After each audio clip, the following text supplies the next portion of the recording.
Subscribe कीजिए the accounts channel को और बेल पर क्लिक करें सबसे पहले वीडियो देखने के लिए। हेलो एवरीवन, मैं आपका दोस्त शफी अहमद और आप देख रहे हैं हमारा यूट्यूब चैनल दी अकाउंट्स। दोस्तों, आज का हमारा टॉपिक जीएसटी से है। आज हम लोग जानेंगे कि जीएसटी में जितने भी फॉर्म्स होते हैं जीएसटी और 1 to 10, ये हम लोग 1 by 1 करके जानने वाले हैं कि इसका यूज़ कैसे किया जाता है, कब किया जाता है और कौन करता है। तो दोस्तों, पूरी जानकारी के लिए आप वीडियो को एंड तक आप ज़रूर देखते रहें। दोस्तों, अगर आपको कोई इंपॉर्टेंट फाइल या नोट्स वगैरह चाहिए, वो वीडियो के डिस्क्रिप्शन में है। आप वहां से उसे सिंपल वे में एक छोटा सा फिगर दे करके आप उसे डाउनलोड कर सकते हैं। और आपको फ्री में अपना डीमैट अकाउंट ओपन करना है तो उसका भी लिंक वीडियो के डिस्क्रिप्शन में है। आप वहां से सिंपल वे में जाकर अपना फ्री में डीमैट अकाउंट ओपन कर सकते हैं। तो चलिए दोस्तों, आज के वीडियो हम लोग शुरू करते हैं।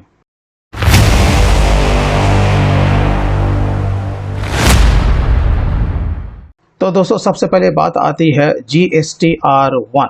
तो देखिए, यहाँ पर मोटे तौर पे GSTR1 का जो यूज़ किया जाता है वो सेल के लिए यूज़ किया जाता है। लेकिन जब आप इसे डिफाइन करेंगे तो कैसे करेंगे कि ऐसा डीलर जिसके पास नॉर्मल स्कीम का GST नंबर है। जैसा कि आपको पता है कि जब आप GST नंबर के लिए अप्लाई करते हो तो वहाँ पर 2 टाइप पूछता है, आपको नॉर्मल लेना है या फिर कंपोजिशन। तो ये जो GSTR1 का फॉर्म है वो किसके लिए है? नॉर्मल यानी कि रेगुलर स्कीम का जिसके पास नंबर है। तो उसे प्रत्येक माह या प्रत्येक तिमाही में जो भी उसकी एलिजिबिलिटी है, चाहे या तो वो मंथली मोड में फाइल करेगा या फिर क्वार्टरली मोड में फाइल करेगा, तो उसे GSTR1 का रिटर्न फाइल करना होगा। यदि कोई सेल नहीं भी है तो भी उसे GSTR1 का नील रिटर्न फाइल करना पड़ेगा। तो यहाँ पर देखिए, नोट में यहाँ पर मेंशन किया गया है, यह रिटर्न केवल विक्रय के लिए ही प्रयोग किया जाता है। यानी कि GSTR1 जो रिटर्न है ये अपलोड कौन करेगा? नॉर्मल स्कीम का जो डीलर है। और वो किसके अगेंस्ट में करेगा? सेल के अगेंस्ट में। यानी सेल होगा तो फाइल करेगा, नहीं भी होगा तो भी फाइल करेगा। तो ये मोटी बात है कि GSTR1 का जो यूज़ होता है वो सेल के लिए यूज़ होता है, एवं इसमें प्रत्येक सेल बिल का हिसाब देना है। यानी B2B है, B2CL है, B2CS है। आपको पता है कि कई तरह के सेल हम लोग करते हैं। तो जितने भी तरह का सेल होगा उसमें B2B में जितना भी आपका बिल इशू होगा, प्रत्येक बिल का हिसाब आपको GSTR1 में देना पड़ेगा। और इम्पॉर्टेंट बात है, इस रिटर्न को रिवाइज नहीं किया जा सकता। यानी अगर रिटर्न गलत चला गया है तो आप उससे पूरा आप रिवाइज नहीं कर पाओगे। हाँ, ये बात ज़रूर है कि अगर इस महीने में या इस क्वार्टर में GSTR1 में कोई त्रुटि हो गई है और वो रिटर्न चला गया है तो बाद वाले रिटर्न में आप उसमें अमेंड कर सकते हैं। इसमें वो ऑप्शन दिया हुआ रहता है, लेकिन आप इसे रिवाइज नहीं कर सकते। ठीक है। तो दोस्तों, जैसा कि आपको पता है कि मैं भी ऑनलाइन लाइव क्लास में कराता हूँ। अगर आपको कंप्लीट अकाउंटेंसी इन टैली प्राइम में विथ ऑल रिटर्न्स का अगर आपको कोर्स करना है तो आप वो कोर्स को आप ज्वाइन कर सकते हैं। मैं इसका लिंक वीडियो के डिस्क्रिप्शन में दे दूंगा। यह कोर्स आपका 15 सितंबर 2022 से ये आपका शुरू होने जा रहा है। अगर इस कोर्स के फीचर्स की बात करें तो इसमें सब कुछ को शामिल किया गया है। जैसे कि आपका बेसिक है, टैली प्राइम के जितना फीचर्स है, इसमें BRS, पेटी कैश, GST का लॉ, GST के अकाउंटिंग इन टैली प्राइम, GST का रिटर्न चाहे वो आपका ऑनलाइन हो या फिर ऑफलाइन हो, GST का कैलकुलेशन, GST का एडजस्टमेंट।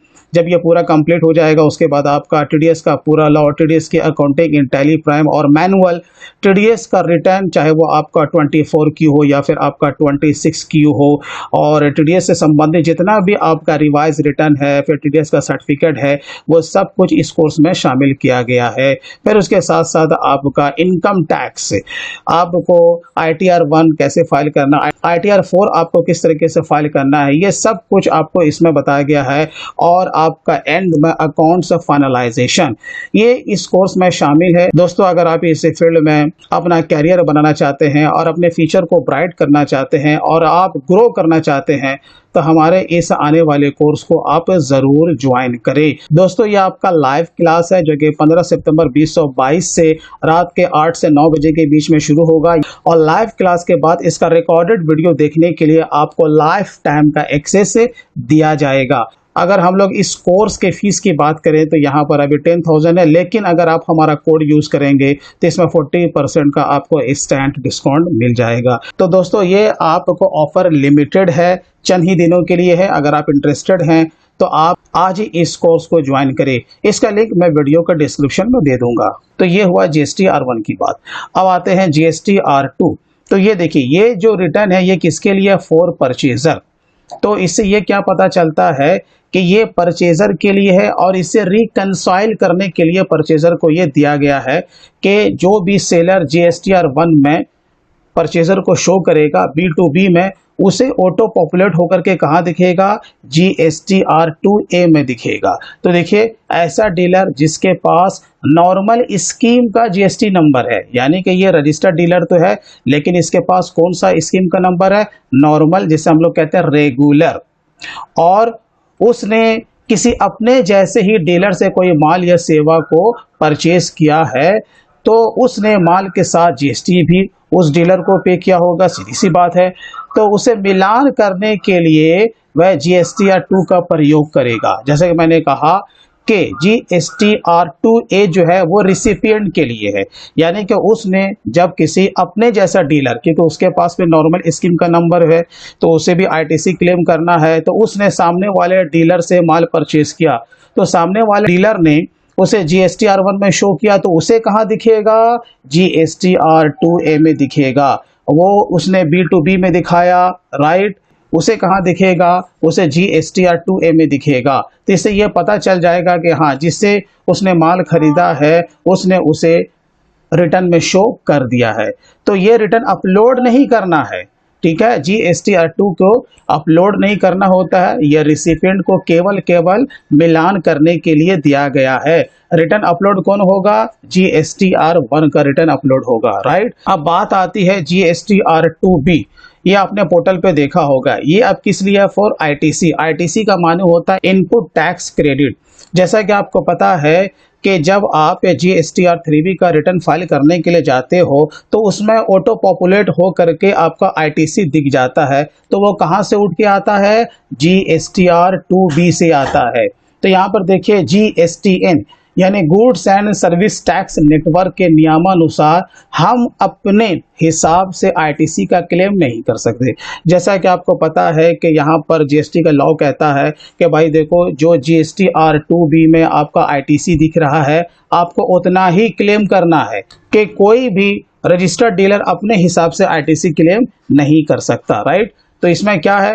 GST R2B में जितना इनपुट टैक्स का क्रेडिट दिखेगा या फिर उसका 5% अधिक ही ITC क्लेम किया जा सकता है, ये GST का लॉ कहता है।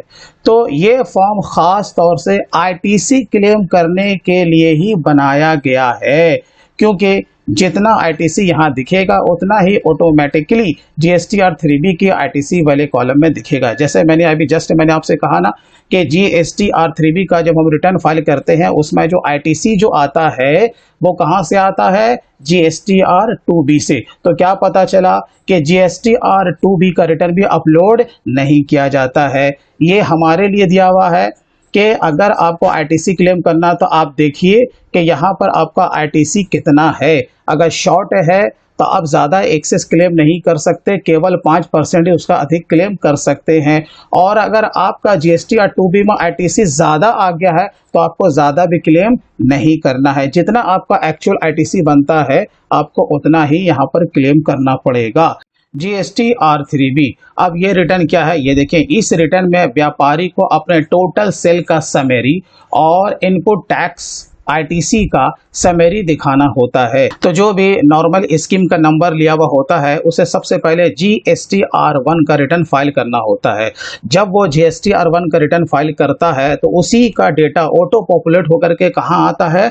GST R3B में आता है। तो जो भी उसमें सेल दिखाता है उस टोटल सेल का समरी GST R3B में आ जाता है, और GST R2B का इनपुट टैक्स का क्रेडिट ऑटो पॉपुलेट होकर के GST R3B में आ जाता है। तो ये हमें मैनुअल इसमें कुछ करना नहीं होता है, तो ये आपका ऑटोमेटिक वहाँ पर शो करेगा, ठीक है।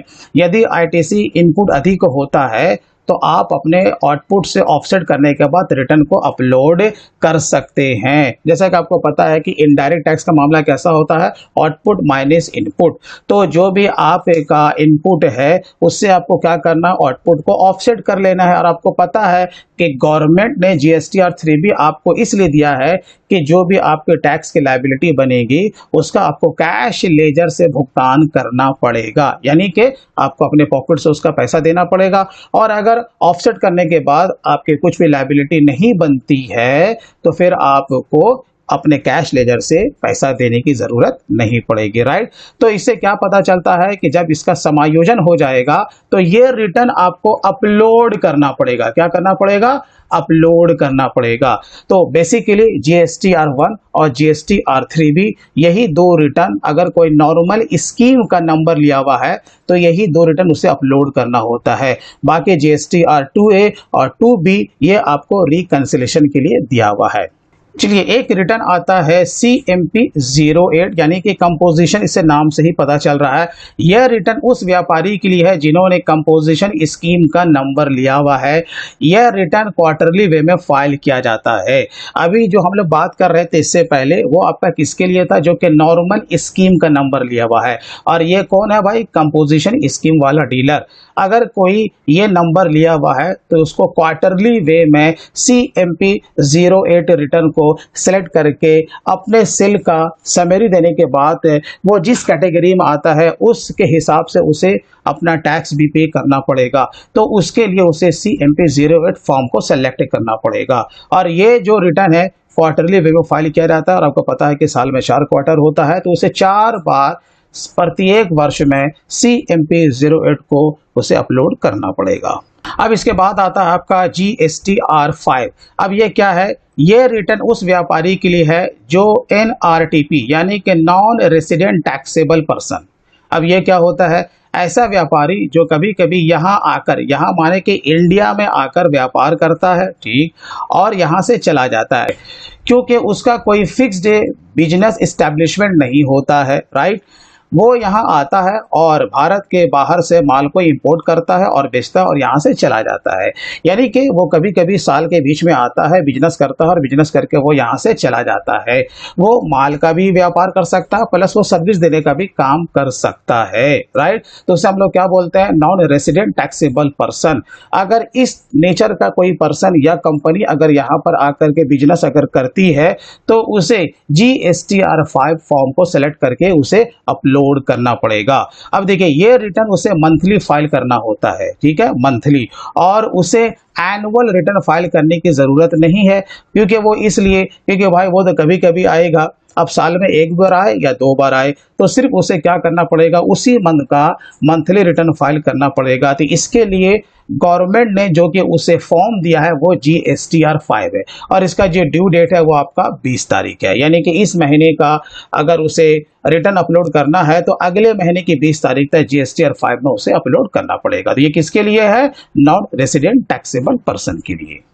अब इसके बाद आता है आपका GSTR 6। यह रिटर्न उस कंपनी के लिए होता है जो ISD यानी इनपुट सर्विस डिस्ट्रीब्यूटर्स के कैटेगरी में आता है। ISD किसे कहते हैं, ISD वह कंपनी होती है जिसके कई सारे ब्रांचेस होते हैं और एक ही पैन नंबर पे उनके प्रत्येक ब्रांच का GST नंबर होता है। तो वो क्या कहलाता है, ISD यानी इनपुट सर्विस डिस्ट्रीब्यूटर से। तो इसका ड्यू डेट क्या है, 13 तारीख। अब इसके बाद नंबर आता है GSTR 7। अब ये GSTR 7 किसके लिए है, वो देखिए, every person registered dealer who deduct TDS under GST will file the GSTR 7। यानी कि कोई ऐसा रजिस्टर्ड पर्सन या डीलर जो कि एलिजिबल है TDS काटने के लिए, वो भी किसके अंडर GST। आपको पता है कि TDS आपका इनकम टैक्स के अंदर भी होता है, लेकिन ये जो TDS है अंडर GST है। तो अगर कोई इसके लिए एलिजिबल है, वो किसी व्यापारी का अगर वो TDS काटता है अंडर GST तो उसे GSTR 7 को सेलेक्ट करना पड़ेगा। अब देखिए, अब आपके मन में सवाल उठ रहा होगा, who will deduct TDS under GST। तो बहुत ही सिंपल है, गवर्नमेंट बॉडी। कौन, जो कि स्टेट है, सेंट्रल है या फिर आपका म्यूनिसिपैलिटी है। Any person notified by the government, यानी कि जो गवर्नमेंट बॉडी होगा उसमें आपका स्टेट भी है, सेंट्रल भी शामिल है और आपका म्यूनिसिपल भी शामिल है, या फिर कोई भी ऐसा पर्सन या कोई भी ऐसा कंपनी जो कि नोटिफाइड बाय द गवर्नमेंट है, वही किसी भी पर्सन का या किसी भी व्यापारी का टीडीएस काट सकता है। एलिजिबिलिटी फॉर टीडीएस डिडक्शन, तो देखिए एनी पर्सन और रजिस्टर्ड डीलर सप्लाइज गुड्स और services to the government against tender और कॉन्ट्रैक्टर।